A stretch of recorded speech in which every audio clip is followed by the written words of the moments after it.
Et bien voilà, une tomate, ça tient pas tout seul. Et il faut que je me débrouille pour les faire tenir. Alors quand on a les piquets qui vont bien, vous savez ces piquets là, en queue de cochon, c'est-à-dire en fait en tire-bouchon si vous préférez. Hein. D'abord à redresser pour que ce soit bien droit, ça casse un peu la tête. Et puis alors oui, effectivement, il y a des trous en haut. Je vais vous montrer ça. En haut de ces piquets, eh ben, il y a un petit trou, il faut reconnaître, c'est exact.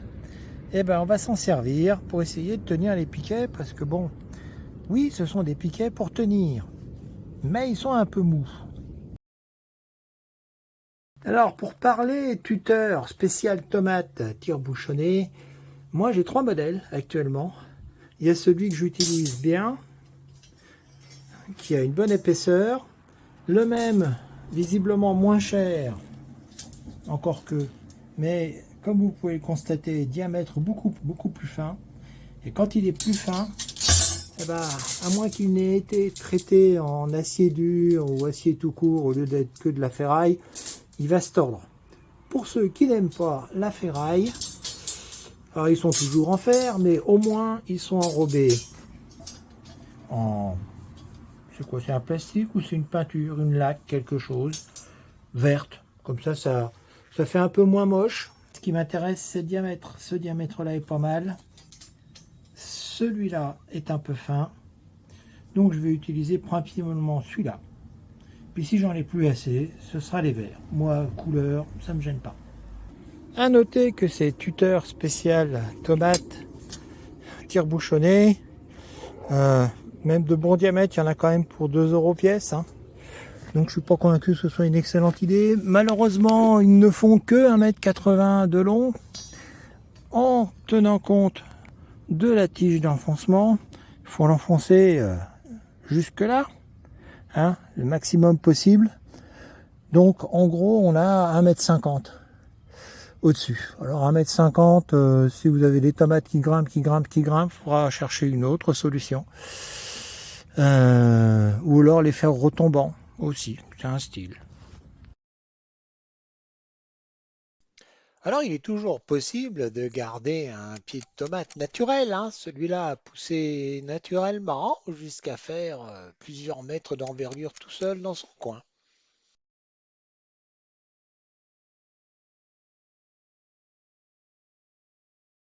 Pour cette occasion-là, j'ai mis 2 fers à béton de 12 mm, chacun à un bout pour rigidifier. Il m'en aurait fallu 2 par rangée, mais j'en avais pas 2 par rangée, donc je me suis débrouillé autrement. Je les ai mis en intermédiaire.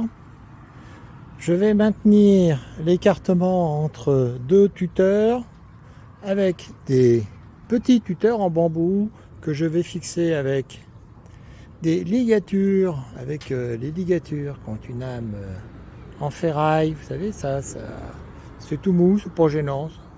Ça aurait été très bien avec un petit fil de fer aussi. Et puis pour relier les rangées les unes aux autres, bah, du fil de vieux cerf-volant. C'est du fil de nylon tressé imputrescible. Il a l'avantage d'être visible, comme ça au moins on ne se prend pas la tête dedans. Est-ce que ça tient? Bah oui, curieusement, puisque c'est triangulaire comme technique. C'est-à-dire que pour que ça s'avachisse d'un côté, bah, il faudrait que ça tire de l'autre et en définitive, on ramène toutes les tensions sur ces 2 piquets, un à chaque bout, bien enfoncé, bien rigide. Voilà ce que ça donne. Alors là, je n'ai qu'une seule ligne. Donc, bah, toujours pareil, hein. Les tuteurs en tire-bouchon, toujours aussi mou malheureusement. Alors cette fois-ci, je n'ai plus de tiges en béton, donc je vais utiliser simplement des tiges en bambou. Des grandes tiges en bambou, des cannes en bambou que j'ai coupées il n'y a pas trop longtemps, que je vais mettre façon tipi, vous savez, en triangle, assez allongé. Et croyez-moi que, mine de rien, ça tient. Je ligature ça, comme toujours, avec ce qui me tombe sous la main. Là, ce sont des ligatures pour plantes. Et entre les tuteurs, alors j'aurais dû mettre une grande tige en bambou. J'y ai pas pensé sur le moment. Donc, bah non. Donc, si ça tient pas, bah, je mettrai une grande tige en bambou. 2 mètres, ça va pouvoir se faire. 2 mètres 50. Là, bah, j'ai simplement ligaturé. Voilà, c'est pas très joli, mais c'est efficace. Des tuteurs en bambou, j'ai acheté pas cher. Et comme vous pouvez le voir, pour qu'un pied bouge, bah, il faut qu'il bouge le tuteur. Et les tuteurs, s'ils veulent bouger, eh ben, va falloir qu'ils forcent là. Alors, dans ce sens-là, c'est faisable. Dans ce sens-là aussi, hein, il y a moyen. Enfin, sur la longueur, quand je veux en bouger un, il faut bouger tout le monde. Donc, avec un peu de chance, ils ne seront pas tous d'accord pour se plier dans le même sens.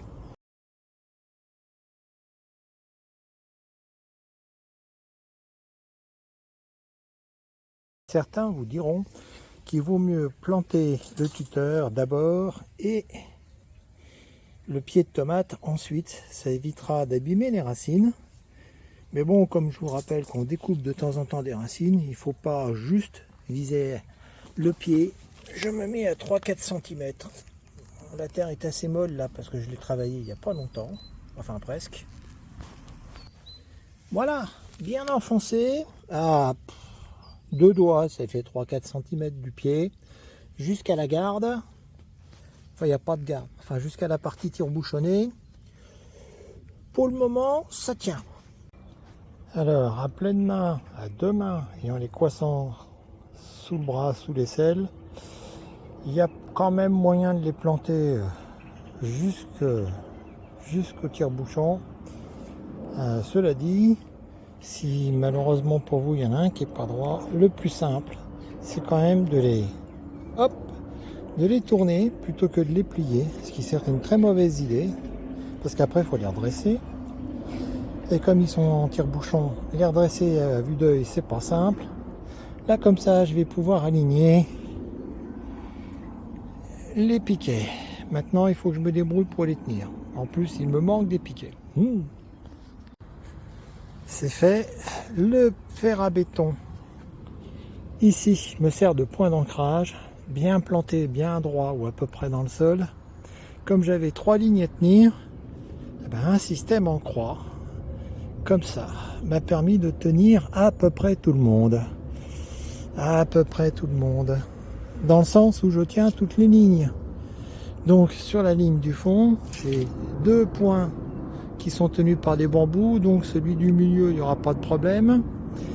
Cette ligne-là, la ligne du milieu, bah, malheureusement pour elle, elle ne sera tenue que par deux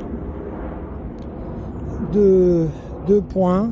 Un point et un point. Est-ce qu'on voit? Ouais. Et puis la grande ligne ici, eh ben, c'est pour mieux. La grande ligne qui est ici ne sera tenue que par 2 points également. Je ne peux pas faire beaucoup mieux.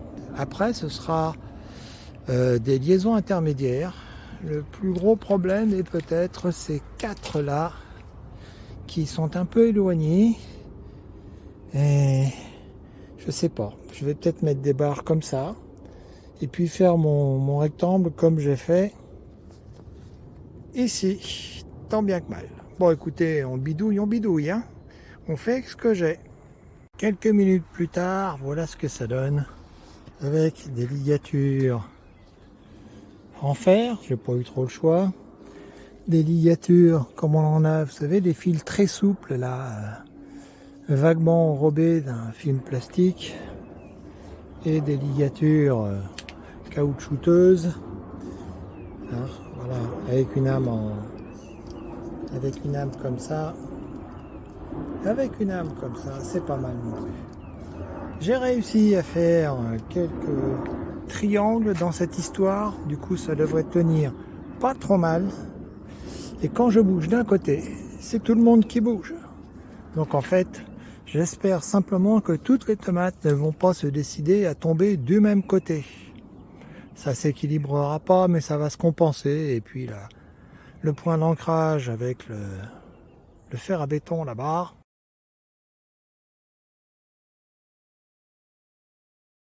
Cette fois, je vais passer à la ficelle. Là, j'ai la chance d'avoir de quoi accrocher en hauteur puisque j'ai mis des câblages comme ça. En fait, c'est les mêmes fils qu'on utilise dans les serres tunnels. J'en avais un peu en rab, j'en ai profité. J'ai accroché comme je pouvais. Et en plus, ça se démonte, ça se règle. Donc, c'est pas plus mal. Alors, le coup de la ficelle, je ne l'ai pas fait souvent. Mais le principe est toujours aussi simple. Comme c'est une ficelle qui accroche bien, qui est assez rugueuse, je me contente de faire un demi-nœud ici, un petit nœud coulant bête et méchant ici que je serre un peu. Alors cette longueur de fil là me permet tout simplement de dégager un peu de mou si j'en ai besoin, ou de tendre d'ailleurs. Tiens, là le chat du voisin. Et l'idée, c'est de tourner autour de la branche principale de la plante, en l'occurrence une tomate, et tout en bas, tout en bas, on fait simplement un tout petit demi-nœud, pas méchant, il n'a pas besoin d'être serré, le frottement suffira, et comme vous pouvez le voir, la plante peut légèrement osciller, mais elle restera debout. L'avantage, c'est que ça vous oblige à mettre le nez sur les gourmands, en ce qui concerne des tomates. Alors cette fois-ci, je vais accrocher les tomates, mais avec du sisal. Ça coûte pas bien cher, c'est au supermarché du coin, c'est un petit diamètre. Et cette ficelle-là a un avantage, c'est qu'elle est un peu rugueuse. Et ça va bien vous arranger, parce que si c'est un fil de nylon, ça marchera pas bien. Alors, hop, se prendre généreusement une bonne longueur, et on va passer là. J'ai mis des câbles de tension qui viennent de la serre parce que j'ai la possibilité ici, là, de pouvoir le régler en hauteur. Donc là je l'ai fixé. Bon là j'ai même mis des fixations alu et comme ça c'est plus facile. Donc c'est à peu près à la verticale des pieds. Je fais un demi-nœud, ce qui est très simple, hein. Le demi-nœud c'est le premier nœud qu'on apprend quand on est gamin. L'avantage c'est qu'on peut le régler si on n'est pas au bon endroit. Celui-là, je peux le serrer fortement. Ici, je fais une boucle. Cette boucle-là va me servir en fait à régler la hauteur et la tension exercée sur la plante. Alors, par contre, celui-là, il faut le serrer un peu parce que sinon, ça glisse un peu. Ça ne supporte pas une grosse tension. On ne lui demande pas d'ailleurs parce que c'est quand même assez léger au départ. On va descendre en bas. Et on va s'occuper de ce pied-là, qui en a besoin depuis un certain temps. Alors, on va tourner gentiment, et on va surtout éviter de frotter la plante. Hein, parce que ça, on pourrait s'en servir comme fil à couper le beurre. Hein. Si on frottait sur la plante, on finirait par l'abîmer. Donc on évite, on va simplement tourner autour. Et le frottement, parce que c'est une ficelle rugueuse, ça marche. Et là, je fais le tour jusqu'en bas. Plus je fais le tour, plus ce sera efficace. Alors, je n'ai pas besoin que le fil soit tendu puisque je peux le tendre en haut. Et là, je fais mon petit tour jusqu'en bas. Donc, je continue à tourner gentiment. Voilà, hop. En évitant de frotter quand même la ficelle sur la plante. Et arrivé en bas, je me fais gentiment un demi-nœud autour. Voilà. Ça suffira largement. Toc. Alors, là, c'est à peu près tendu. À peu près, hein, faut que ça frotte, c'est tout. Voilà, hop, hop, hop. Et donc là, c'est mou. On peut même la secouer si on veut. Et après, je n'ai plus qu'à régler la tension ici. Toc. Et là, si je veux la pencher à gauche ou à droite, c'est facile. Il n'y a plus qu'à. Et ça tiendra. Cette technique de tenir par un fil, je ne sais pas qui a eu l'idée, mais je l'en félicite et je l'en remercie de l'avoir communiqué. À l'origine, allez savoir, il y a quand même une limitation, c'est-à-dire que un fil pour une tête. Là, visiblement, mon épouse a décidé d'avoir deux têtes, Et donc de tête, il me faudrait à un moment ou un autre, hop, mettre un autre fil pour tenir cette partie-là. Ça se voit assez bien. On a 2 têtes. Eh oui. Et donc le fil n'en tient qu'une seule, donc autant de fils que de têtes.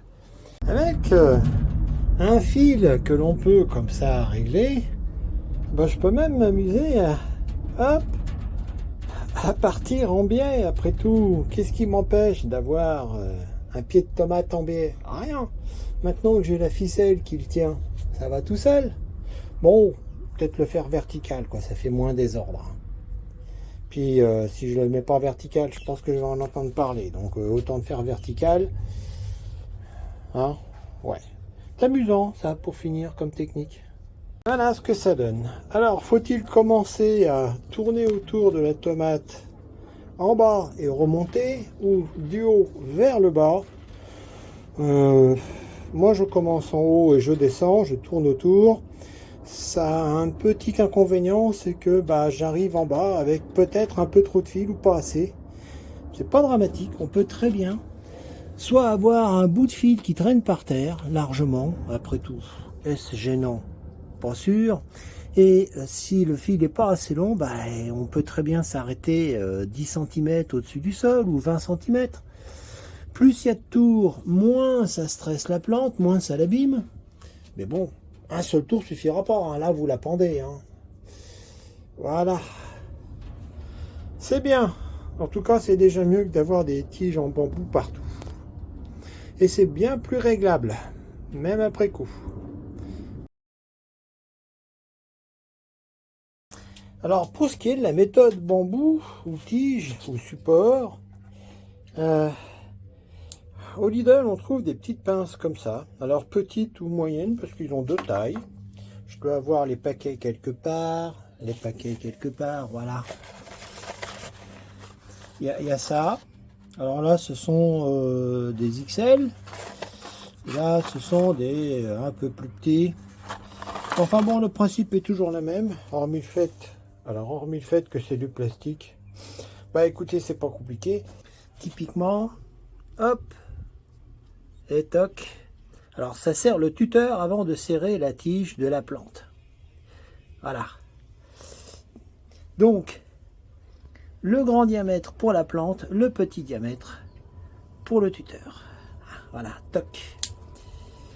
Et celui-là, je l'enlève parce qu'il n'était pas utile.